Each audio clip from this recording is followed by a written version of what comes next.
Before we get into today's stories, visit dreadsarmy.com to sign up for the Dread Weekly newsletter so you don't miss out on any updates. Also, check out all of the channels in the Dread Network on dreadsarmy.com or in the description below. Thanks for listening. Now let's get to the stories.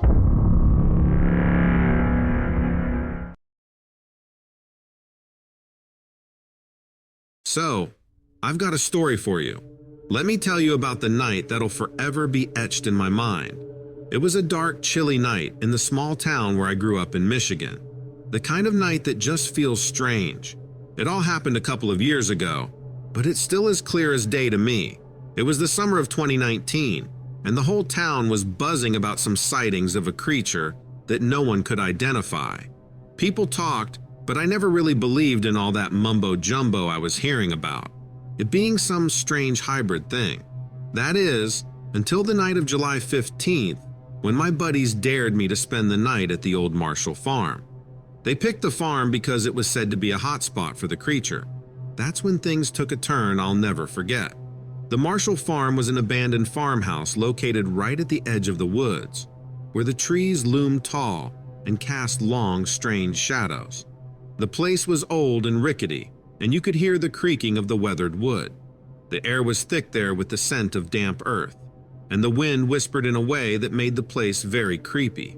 So I was settling down at the farm, flashlight in hand and magazine ready to distract me.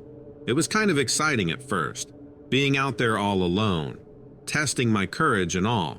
But then, things started to change. The wind was rustling the leaves in a weird way, not like normal. It was making a sort of melody. I then started to almost hallucinate that it was trying to tell me something. Then that low growl started. Yeah, it started far away, almost like a whisper, but it was persistent, growing louder and more unsettling with each passing minute. As I ventured outside to investigate, I noticed something else. There were tracks, big ones, leading right up to the edge of the woods. Not human tracks. Not animal tracks I recognized either. The soil was upturned like something heavy and awkward had stomped through and messed up the grass. It made my skin crawl. And the smell, I can't forget that smell. It was this musky, damp scent that didn't belong to those woods. It wasn't the pleasant, earthy smell you get after a rain. No, this was different, like something wild and untamed. Then, there was the temperature drop. It got cold, real cold. Like a chill settling over the whole place. Even though it was summer, I was suddenly shivering like it was the dead of winter. I started to feel watched too. You know that feeling you get when you think someone's looking at you, but you can't quite see them? That's what it was like. I kept looking over my shoulder, eyes darting around, expecting to see something. But there was nothing. Not yet anyway. And those sounds kept getting closer, like something was on the move. The growl, the rustling, the odd creaking that seemed to come from all directions. I even thought I heard a distant splash, like something wading through a swamp which I couldn't figure out at all. All these things, they were like clues, like pieces of a puzzle that I didn't really want to solve. But they were there, and they were real, and they were leading me towards something I never thought I'd face. So yeah, there were signs, clear as day if you paid attention. It's just, at the time, I didn't really know what they meant. It was all a game, a dare, until it wasn't.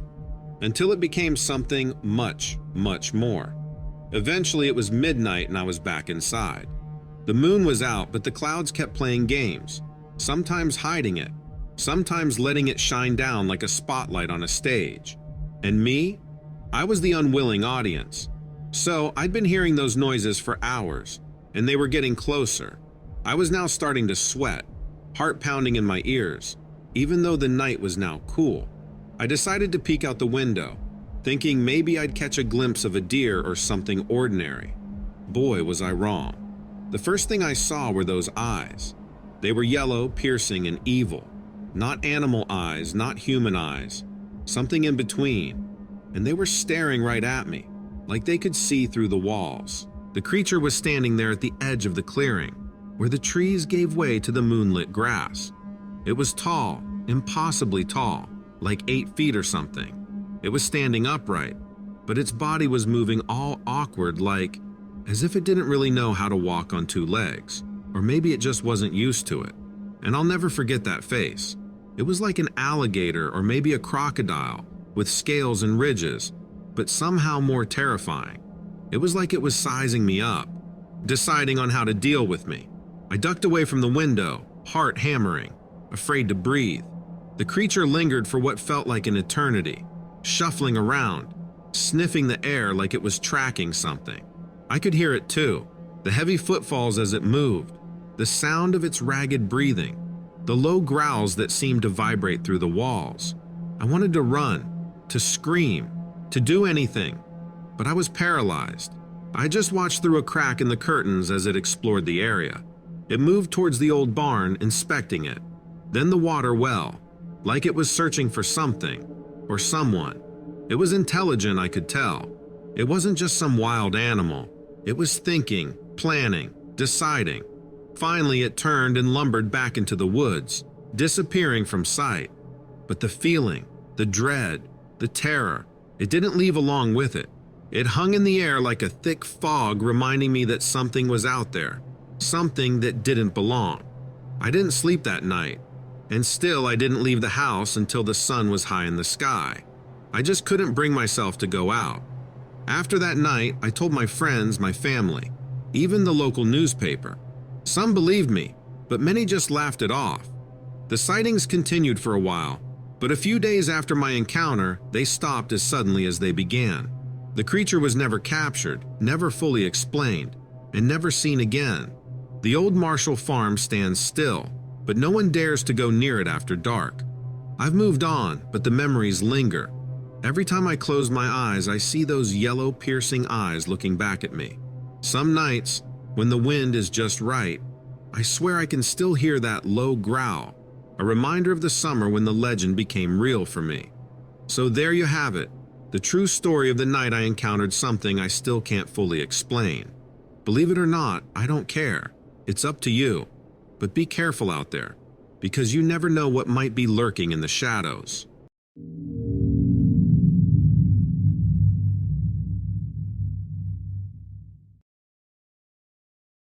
I had just started work as a police officer.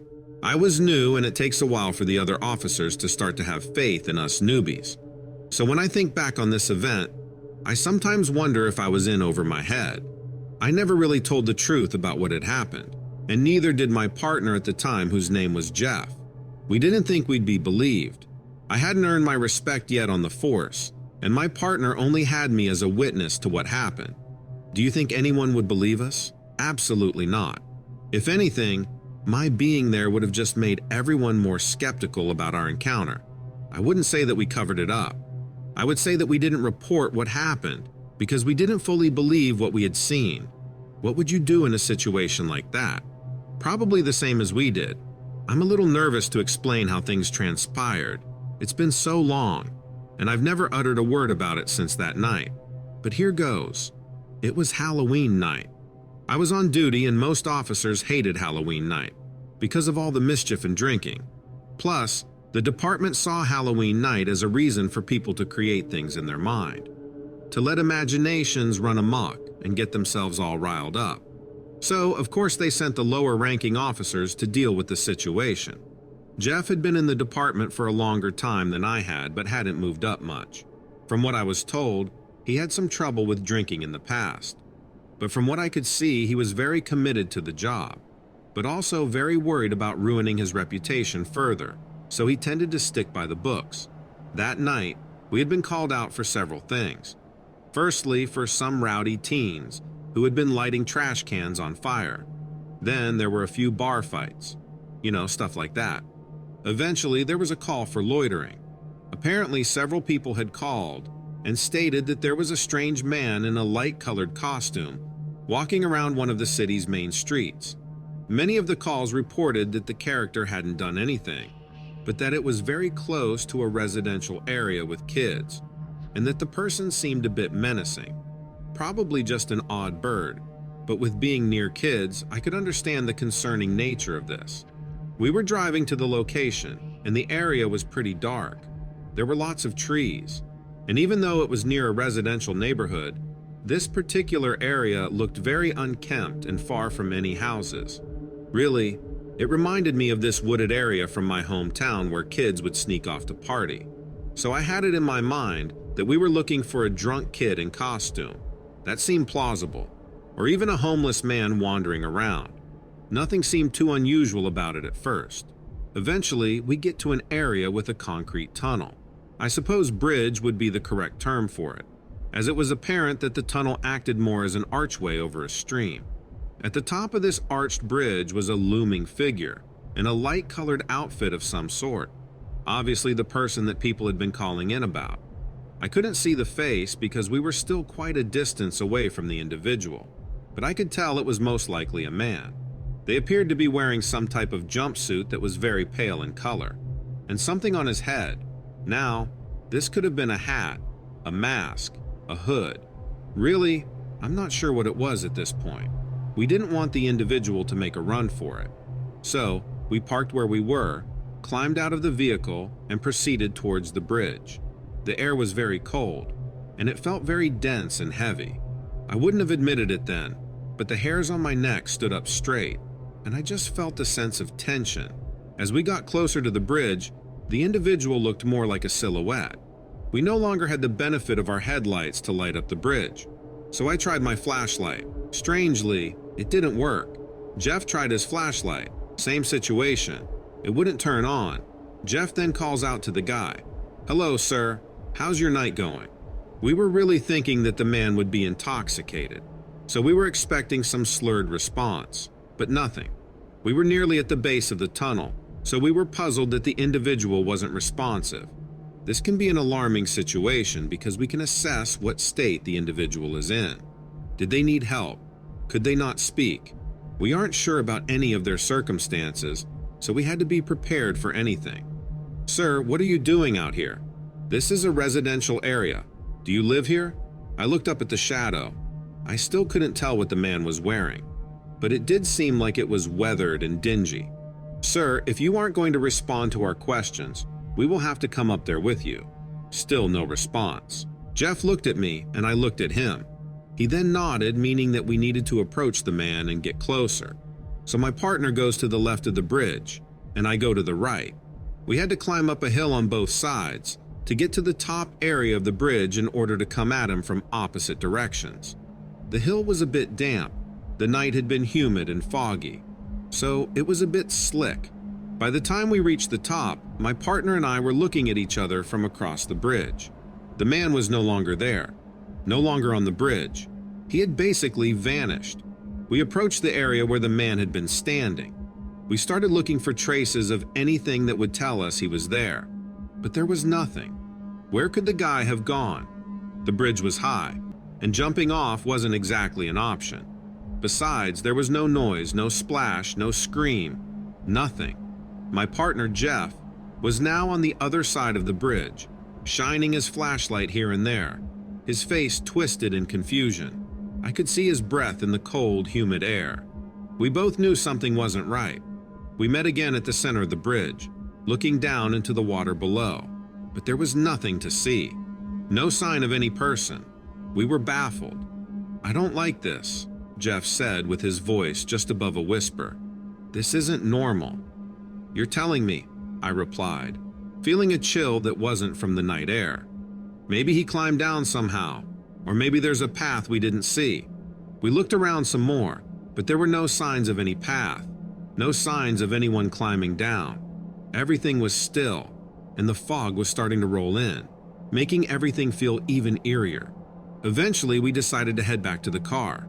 What else could we do? We had to report it, but what were we going to say? That a man had just vanished into thin air.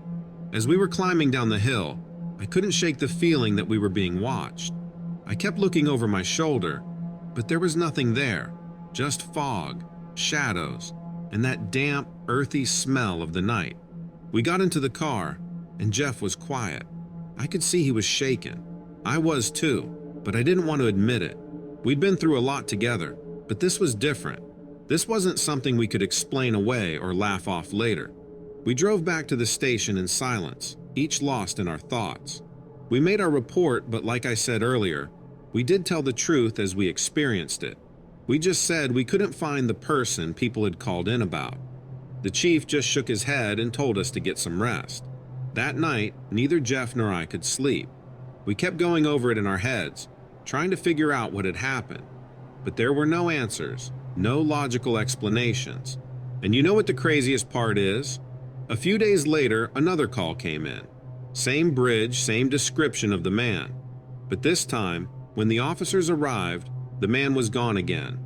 We never did find out what was going on up on that bridge. And to this day, I avoid it whenever I can. I know it sounds crazy, but I can't shake the feeling that something otherworldly was going on there. Jeff feels the same way. It's become a story we share with new recruits, a kind of initiation. They never know whether to believe us or not, but I tell you, it's the God's honest truth. That Halloween night on the bridge changed something in both of us. We saw something we can't explain, and it's stuck with us ever since. That's the job, I guess. You never know what you're going to encounter. But that night, that was something else. It's a night neither of us will ever forget.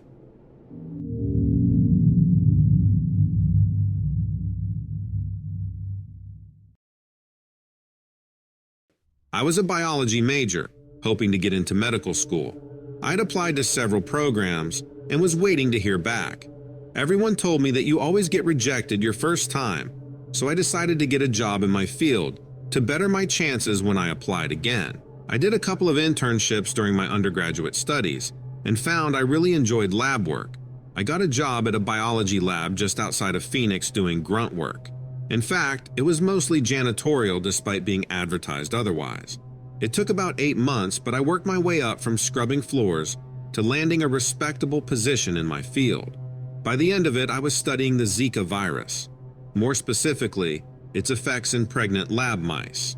I'll spare you the details for all the squeamish people out there. I would like to say that all our lab mice were treated as humanely as possible. The affected offspring were euthanized before they were even born. They didn't suffer, and while this might not have been ideal, it was the best way to study the virus. But I digress. This isn't the reason I wrote in about my story. There was something else in the lab. Something that most of us working there had no idea about. I didn't even know the thing existed until the day it almost escaped. I had stayed late one night doing a mouse dissection. I know that sounds bad, but there really isn't any other way to study them. The mouse was dead. It had been humanely euthanized. I wasn't torturing it or anything. And I'd also like to say that we were allowed to stay late at the lab if needed. I wasn't there secretly. The lights were on in my area. It was totally obvious I was there. It was nearly 1 a.m., and I was finally beginning to pack up my things and shut everything down at my workstation when I heard the alarm go off. At first, I thought it was the fire alarm, but I quickly realized it was a contamination breach. The doors shut and locked automatically, and there wasn't anything I could do until the contamination was controlled. I sat back down at my chair and opened my phone. I tried texting my boss to see if she knew anything about the situation, or how long I was expected to be stuck in the biology lab, but I didn't receive any response. Luckily, there was a sink here with filtered water and a small fridge. While not ideal, I would be fine if I was stuck for a while. It was a good 45 minutes before I heard people out in the hallway. I banged on the door to let them know I was in there. Luckily, I got one of them to stop and talk to me. They wouldn't tell me what was going on, but said I wasn't in any danger, but I just had to sit tight while they dealt with the problem. My biggest fear was a virus or a chemical leak somewhere. I didn't want to get infected with whatever superbug they might be cooking up in there, or even worse, wind up with cancer in 15 years. The more I thought about it, the more my mind wandered, and I'll be honest, I was scared. I ended up putting on a Tyvek suit and a gas mask just in case. It was all that I had in the lab, but at least it was some barrier between me and whatever might be in the air. I sat there in my PPE for another hour, maybe 2 before anything substantial happened. Out of nowhere, I heard shots, like from a machine gun. If you've never heard gunfire from inside a building before, let me tell you, it is totally deafening. I'm surprised the windows didn't crack. It was that loud. I could hear people running in the halls at least. That's what it sounded like. I couldn't tell for certain because of the echoes of gunfire, It was like everything was muted after that. I took my mask off. Whatever the contamination was, it certainly wasn't any virus or chemical. I checked the door again. Still locked. Then everything went quiet for another 20, maybe 30 minutes. I'm not entirely sure. I settled back down into my chair, hoping that maybe I'd get out of there sometime before morning. Then, I heard something walking past the door. I hoped it was someone finally coming to let me out, so I went over to the door. I should mention that there are no windows in the lab I was locked in. The only window was a long, skinny, rectangular window on the door, so you could see into the hallway. I approached the window, expecting to see someone in PPE gear, or maybe a police officer, or a security guard, but that isn't what was out there. I saw two amber eyes staring in at me. The height of the eyes was about right for a large man, but that isn't what I was looking at. Its face was covered in short gray hair, and it had this remarkable canine appearance. I mean, it literally looked like a wolf's face, but on a human-like body. The hair started to get longer at the sides of its face and neck, but I couldn't see much else past the door. I was trying to take in all the details, but I was also scared out of my mind. What I can tell you is that it had the face of a wolf and stood as tall as a human. It locked eyes with me, and I felt this chill run down my spine. Those eyes, they were intense, almost glowing with this otherworldly energy. It was like they were peering right into my soul. I was frozen, unable to look away. Then I heard it, the unmistakable sound of the door handle. It was trying to open the door.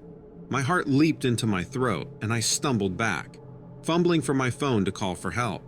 But I was paralyzed by fear, my fingers barely able to dial the numbers.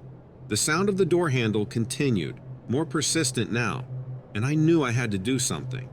I grabbed a chair from the kitchen and wedged it under the door handle, praying that it would hold.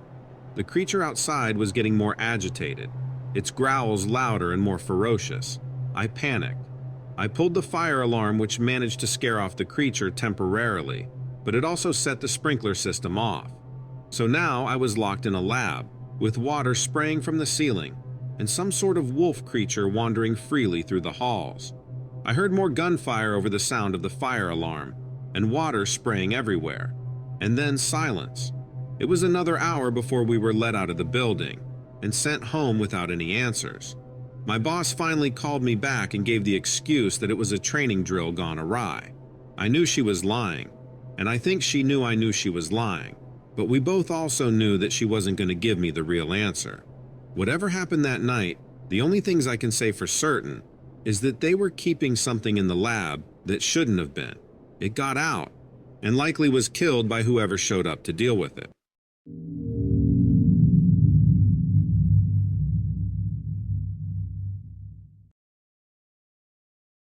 Joshua Tree National Park hosts the full range of Southern California's arid beauty. The wonder of the state's desert biomes is what first encouraged me to begin working in the region as a member of the National Park Service. For a long time, it was perfect, and then it wasn't. There's a stone in Joshua Tree that attracts tourists from all over the world. It's the size of a small building and the shape of a skull. Its massive, hollowed-out eyes are permanently fixated on the dry expanse of the park. I love that stone. I think maybe it loves me too. I know that's a weird thing to say. My skin crawls when I commit those words to paper. I'm only asking you to hear me out because it might be true. If it isn't love, it's something equally strong.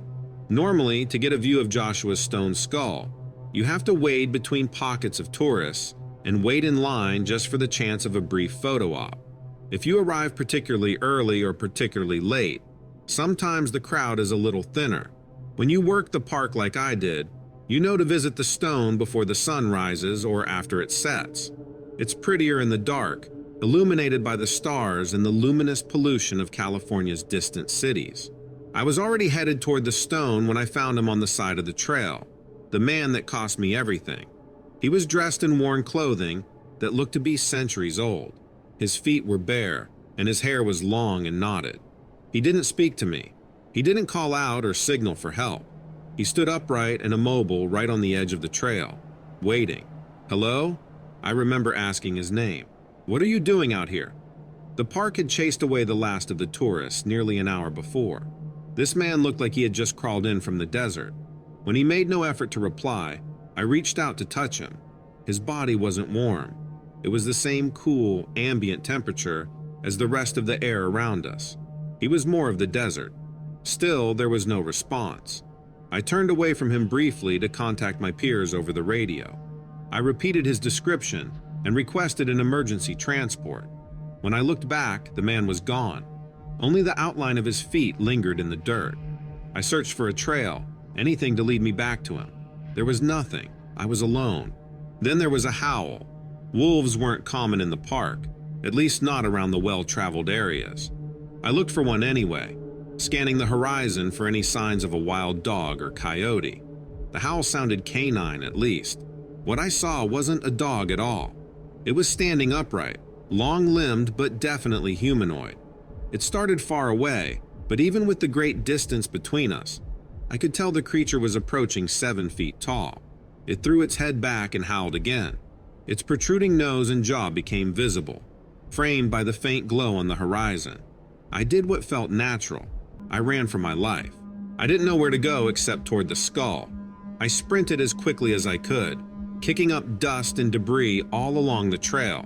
I cut across the unmarked paths where I could, trampling the brush and undergrowth. I didn't risk a glance back, but I knew it was behind me. I could hear its claws slicing through the same stems and stalks that I was flattening with my boots. I could feel its deep, heavy breathing reverberating in my bones. I never thought my life would flash before my eyes, not in my line of work. Supervising tourist destinations isn't exactly the most dangerous of park ranger responsibilities. That night, I saw it all. I saw my 5th birthday and my father's funeral. I saw my partner and our child. It felt like I was running toward those moments, toward the idea of making more of those memories. But in reality, I was headed somewhere else. I was headed toward the skull, and finally its broad dome-shaped crown was overlooking my insignificant body as I ran across the desert. I could see its brow and its eye sockets, then the grooves that always looked a little too much like teeth. The skull isn't haunted, I know that. It isn't possessed. Those ideas make for great conversation when you're a one-time visitor to Joshua Tree, but none of the rumors are true.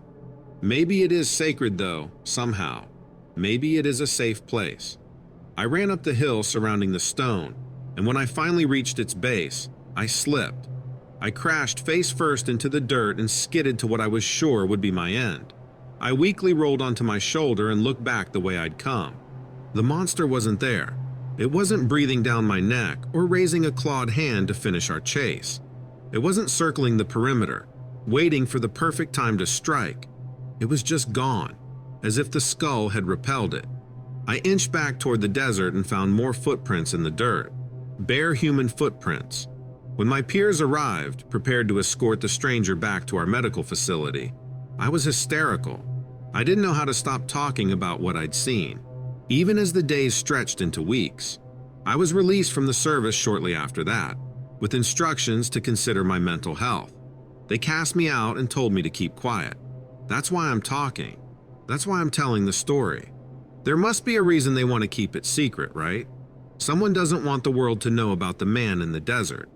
Someone doesn't want the world to know that the skull-shaped rock in Joshua Tree might actually be protecting us.